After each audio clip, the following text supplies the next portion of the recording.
With just 3 weeks left to go in the 2024 presidential election, Donald Trump is the current favorite to win the presidency. Hit the like button and subscribe if you enjoy election forecast and analysis just like this. And so, when looking at the electoral map, you must look at the national polling, where Harris is only polling ahead by 1.5 points in the national popular vote. This is about 8 points worse than what Joe Biden was doing when he won by 4.5 points back in the 2020 presidential election in the popular vote. And in 2016, Clinton won by 2 points in the national popular vote. And we see here that as of right now, Kamala Harris is polling about 5 points worse than what Clinton was polling at. If you were to actually go ahead and look at the average shift between both elections and apply it using the margin that Trump is improved in the polling by, if you averaged out both swings, you would get around a 3 to 4 point win in the national popular vote for the former president.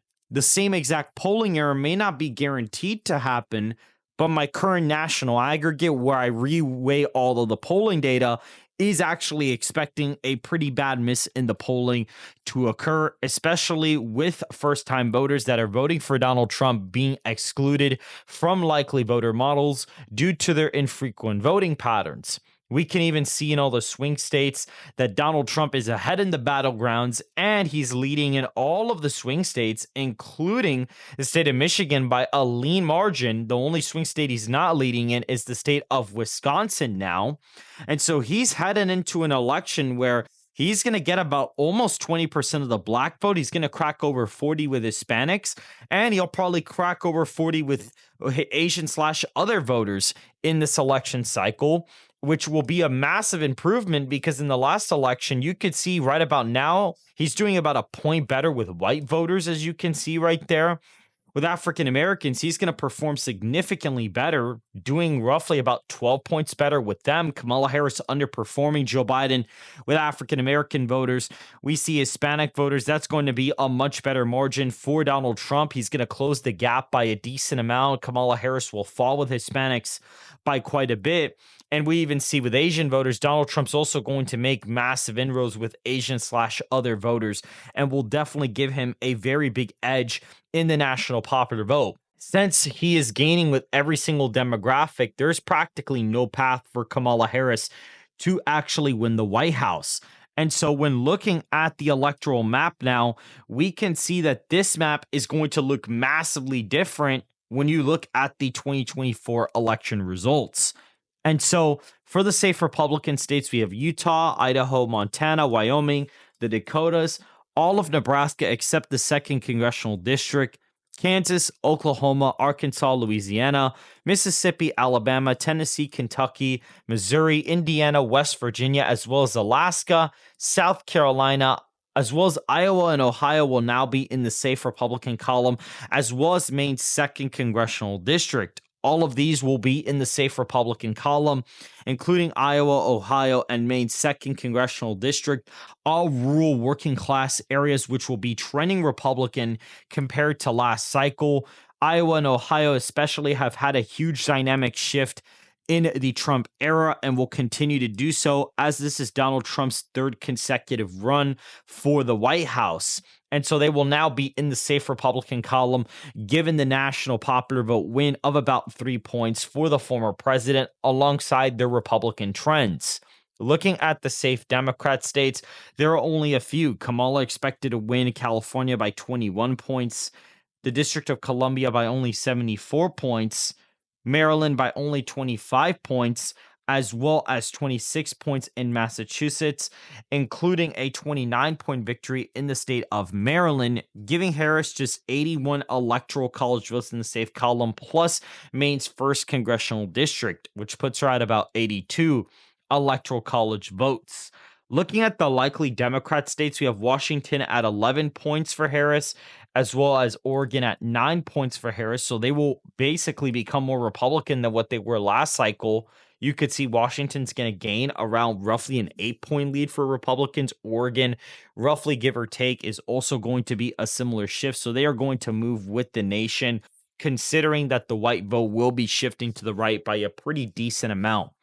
In the state of Colorado, we will also see a likely margin for Kamala Harris of just 8 points in the state of Colorado. So it will move a decent amount Republican this election cycle, despite the leftward trend in the state of Colorado.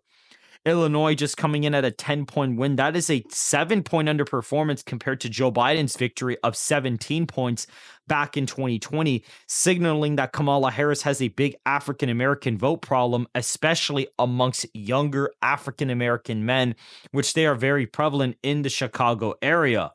New York is a similar matter. Herd minority problems are going to very much reflect in a state like New York, especially with union voters moving more Democrat or moving more Republican, excuse me. We even see in my forecast only a 9-point victory is expected out of the state of New York for Kamala Harris.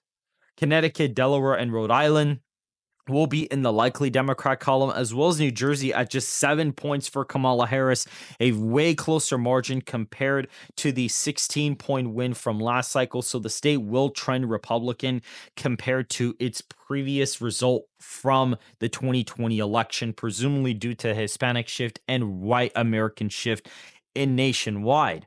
And so now looking at the likely Republican states, we got Texas and Florida both in the likely Republican column. Florida a 12-point win and Texas roughly a 14-point win in the state, respectively. And we see that Donald Trump gaining with Hispanics is going to help him quite a bit in these two states right here. In the state of Georgia, about a 6-point win expected out of the state of Georgia, as well in North Carolina, as a sizable 8-point victory in the state of North Carolina, where Mark Robinson is destined to lose by about 3 points to Josh Stein as of right now. However, Donald Trump is expected to win the state fairly easily this cycle, as well as the state of Georgia. Kamala Harris is not performing well enough with white and African American voters in either state in order to hold up.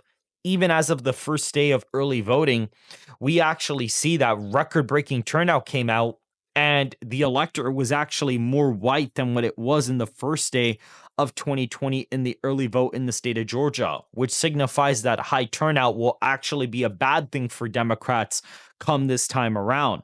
Looking at Arizona and Nevada, these will both be in the likely Republican column at around roughly 5 and 6 points respectively for Donald Trump. You can clearly see that Donald Trump is gaining with the culinary unions and food service workers in the industry in a place like Clark County, as well as with some Mexican Americans in the Maricopa County area. So that is definitely going to drive his victory, as well as TPUSA. We even see that Turning Point Action, about 25% of the ballots cast for the GOP so far in the early vote in Arizona actually come from all the work that Charlie Kirk has actually done in the state of Arizona. So that is very good news for Donald Trump in the state as of right now. Wisconsin coming in as around a 7-point win for Donald Trump. Again, the aggregate is about tied in the state, and the polling has underestimated Donald Trump in both cycles by exactly 6.5 points. And so if Donald Trump continues to improve in the state, a 7-point win could possibly be on the table for the former president. Looking at the state of Pennsylvania, around a 6-point win is on the horizon, as well as in Michigan, a 5-point victory. Donald Trump will more than likely shift the white working class more Republican than ever before, and you're going to see massive shifts in the Rust Belt like you haven't seen in a very long time. And as of right now, all the swing states will have gone likely Republican, including Hawaii at likely Democrat at 14 points for Harris. Right now, Donald Trump's probably going to improve with Asian voters just enough in order to get this victory under 15 points for Harris. And looking at the actual competitive swing states, we have New Mexico at just 2 points for Harris. The Albuquerque area is probably keeping it blue, but Hispanics are moving heavily to the right here. Virginia, just a 3-point victory right now. The most accurate election modeler in the state is saying that a 3 to 6 point win in the state for Harris is looking like the more realistic range as of right now. And looking at some of these final districts and states, we see that right now, Nebraska's 2nd congressional district is a lean Democrat margin for Kamala Harris. You know, the district has been moving so far to the left that I actually think it's going to be quite difficult for somebody like Donald Trump to win it. We'll see if I can get a polling aggregate up in the district. It is quite difficult to do that. And so, if I'm able to get that to work, we could possibly have a more accurate result in Nebraska's second congressional district. But I do have it going Democrat as of right now.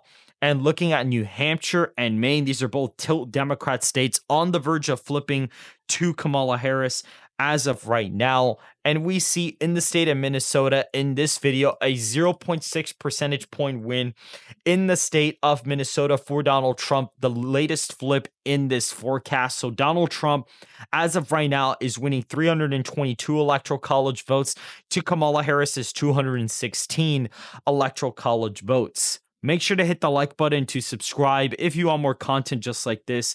And make sure to go to betonline.com to bet on the latest odds for the presidential election at the top of the ticket, as well as where the states are going to go, the margins, the House of Representatives, and the Senate elections. Make sure to follow me on X, and I will see you guys in the next video.